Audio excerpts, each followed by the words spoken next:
I will forever say TikTok Live is a wild place. I just seen two comic book creators having a full blown argument, bro.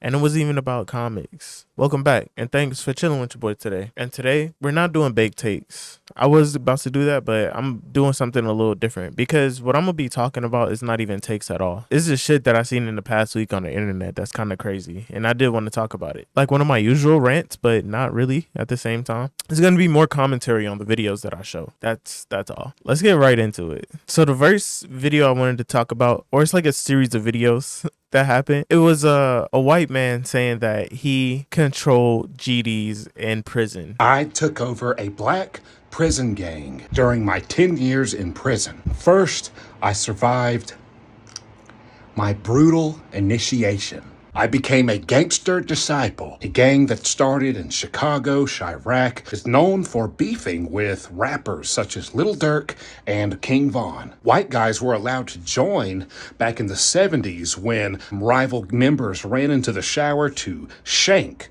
the founder of the Gangster Disciples, and this white cellmate ran in there after them and saved the founder's life. I quickly realized in prison, the number one rule is always remain useful. If you're not useful to anyone, you're useless to everyone. And if you become useful to the most powerful, dangerous people in there, you become powerful and dangerous. So what was I doing to become so valuable to these people?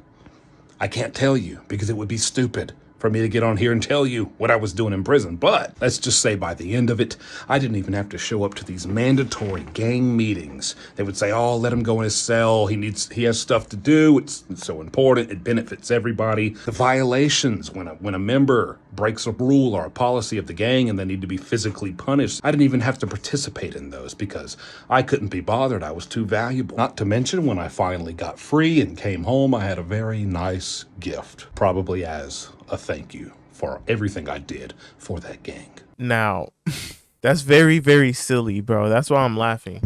Because there's no way he's taking over a whole black prison gang. While I think he was in Chicago. I think he's based in Chicago as well. I'm not 100% sure on that, so don't even quote me. Like, that's one of the wildest shit that you could say on the internet. And knowing that you were in prison with GDs, and for you to come out and boldly say it was crazy. He first said that video, everybody was commenting on it saying that, like, how could you take over a GD gang and you're white, bro? Like, that doesn't make any sense. And people were not upset, but saying that he was a liar and he was capping, which I truly think he was capping as well, bro. Like, there's no way that's really happening. And then he came out with his second video stating that he's gonna get his folks, and he said it multiple times, his folks to come on and vouch for him that he was running the gang. A lot of people in the comments on my one video have been hating the video where I told the truth about how I took over a black prison gang when I was in there for 10 years.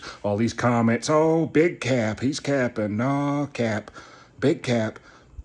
Big crap, okay, because you don't know. So, and guess what? I talked to the fellas, the fellas who I was in there with, and some that I wasn't in there with but are still a part. They're coming over today. Yeah, the fellas. They're coming over. We're going to talk.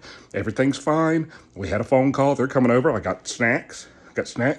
I'll get them on here to vouch. I'm hoping. I'm going to try to get a video with the guys, the gang, get them on here and put all the crap and all the haters to rest. And listen, all you guys who hated, I want you to keep that same energy. Make sure you comment on that video the way you commented on the video saying big cap. Okay, make sure you comment and apologize to me. Apologize and admit you were wrong, but you won't. You won't. So, yeah, about an hour, me and the fellas teaming up, collab. Ain't no screwballs here, but that's not what happened. I guess the folks came through and they beat his ass, and then they made him do an apology video.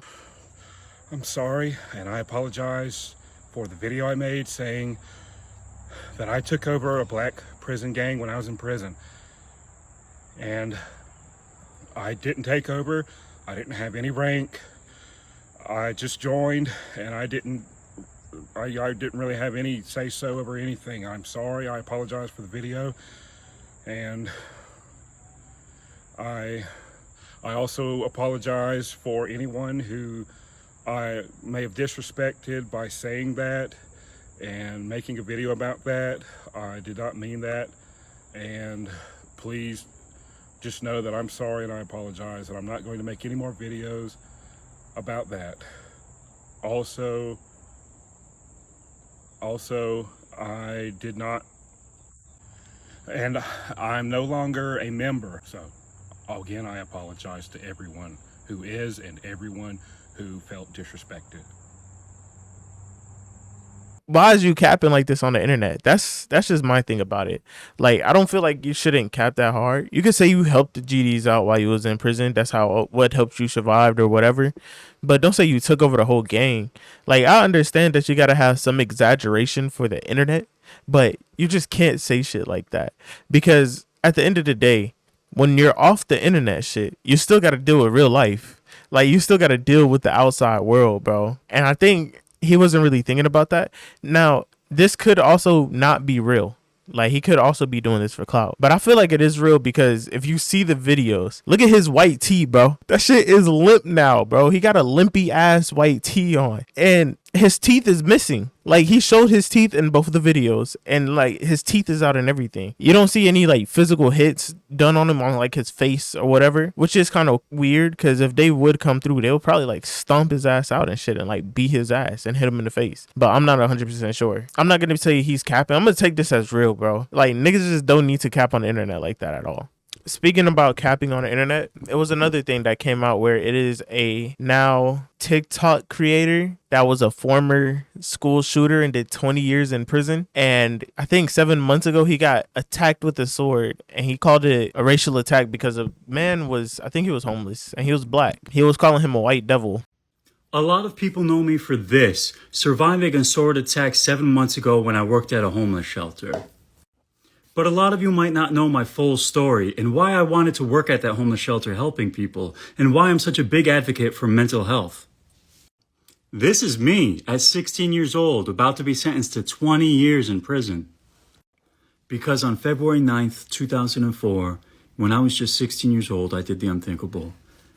I walked into my high school with a shotgun. I don't think it is a racial attack. You committed a whole crime. And I know you're trying to repay your crimes and say you want to help people, but you could do that shit off the internet, like behind closed doors. Like, you don't have to gloat and say, oh, look at all the good that I'm doing, knowing that you committed a heinous crime years ago. Now, when he was talking about what he did, he almost got me a little bit, bro. I'm not going to lie. He was talking about how he didn't want to hurt anybody and he was only going to go there to hurt himself. Now, my intentions that day were not what we see too often with these tragedies on the news. I was not there to kill, but to be killed. And I could have stayed at home and ended my own life. And sometimes I still wish I had. But I was afraid. I was unable to pull the trigger on myself. And part of me also didn't want to die alone. I also didn't want to be forgotten. I wanted people to see me. I wanted them to see my suffering. Because I believed that I was alone in my suffering. I didn't know just how prevalent depression is and how too often mental illness is. So yeah, I wanted people to see me. And I also knew that I'd be harming people psychologically. I knew I'd be spreading the suffering that I felt like I had alone. But when I was in that school that day, I was not there to kill anybody.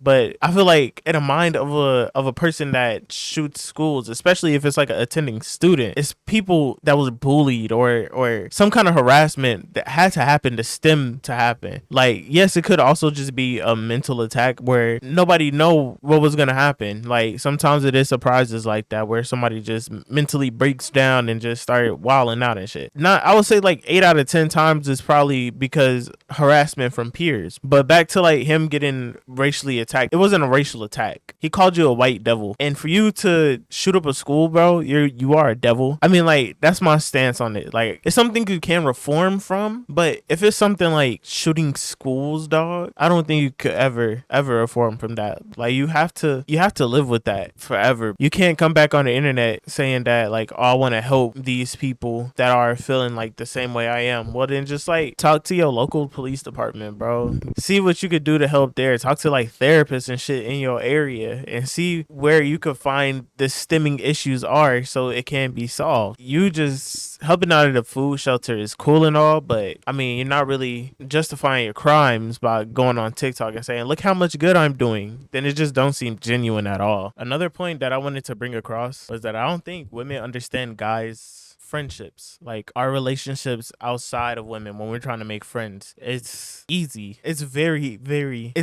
easy. It's like our natural ability, you know, like, you know how some animals have like niches and stuff, like skunks, they have fucking, I don't know, that stink shit. And then like you have spiders that could make webs and all of that. It's like our niche, bro. We could just easily make friends. Like it's nothing really crazy. And I think we could genuinely make friends is because like, bro, if I don't know you, we not beefing. So like, shit, why don't we just chill, nigga? And then like, especially if we see each other multiple times, it's not crazy for us to not make friends, bro. Like we will make friends even when I'm out with the guys and shit or whatever. And then like another group of niggas just come by, you know, they sitting near us or some shit and they just start a conversation. We're not gonna be like, leave us the fuck alone. Like, nah, we just gonna talk to them, we just gonna vibe out. And then they just the guys for the night, bro. Like they just the niggas, bro. Like I can't really explain it any better than that.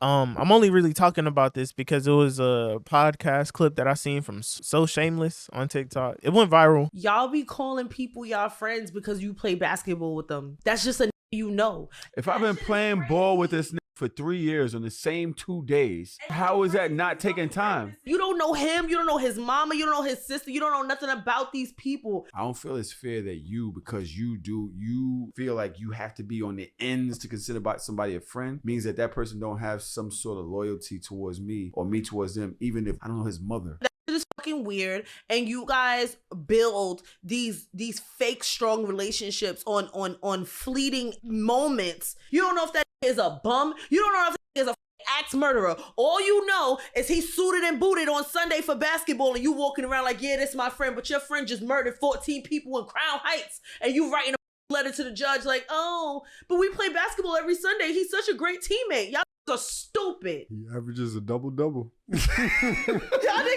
are dumb. It was just like the girl, she just didn't understand how we make friends. And it's just like, if I see you multiple times at the same spot, like if we playing ball or like if we get in a haircut or whatever, if I see you every single time, bro, we bros, bro. Like the first few times, yeah, we acquaintances, we dapping each other up, whatever. And then like the other few times after that, like 3 or 4 more times, bro, we could just be friends. I'll ask what his name is, whatever. I just feel like it's only hard for a woman to make friends because they're overthinking it. I don't know if it's because they are more judgmental than us, but I think they're just overthinking the whole process of just making friends. I really feel like it's just genuinely easy. Like if you see the same girl going to the same gym as you every single time and y'all never talk, I feel like you're weird. Well, that's about it for me. So I'll see you guys in the next video.